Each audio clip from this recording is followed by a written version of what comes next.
Magandang umaga po sa ating lahat, mga kapatid. Magandang umaga po, Father.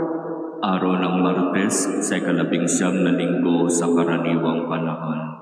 Sa ating pagninilay, magandang simulan ito sa pamamagitan ng tanong, ano ang pangarap mo sa buhay mo?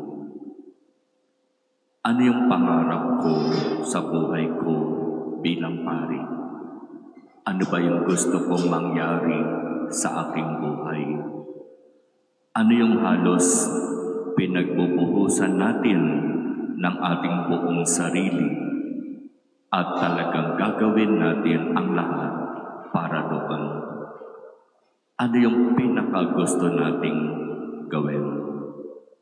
Sa Ebanghelyo, simpleng-simple ang parabang ipinapaabot sa atin na sana bahagi ng ating pangarap ang maging dakila sa harap ng Diyos, ang maging karapat-dapat sa harap ng Diyos. At papaano ito mangyayari kung tayo ay magbabago at tutulad sa mga bata? Yan yung napakagandang paalaala at mensahe sa atin ngayon ng ating Ebanghelyo. Kapag hindi kayo nagbago at hindi kayo tumulad sa mga bata, mahihirapan kayong mapabilang sa mga pinaghaharian ng Diyos. Sapagkat ang kaharian ng Diyos ay para lamang sa mga marunong magpakababa katulad ng bata. Ang kaharian ng Diyos ay para lamang sa mga nagsikap na sumunod ng buong kababaang loob sa kanyang mga utos, sa kanyang mga aral, sa kanyang mga halimbawa.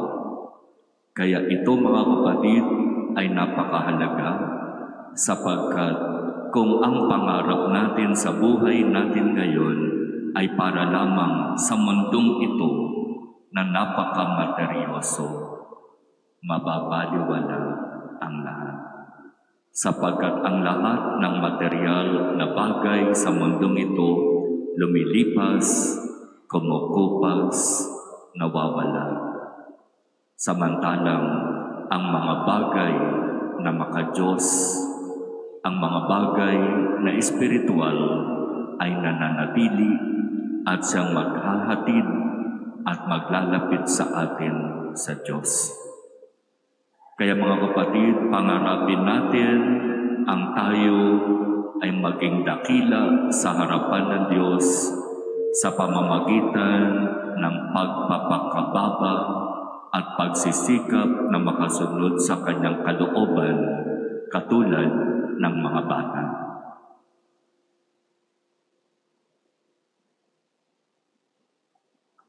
Amen.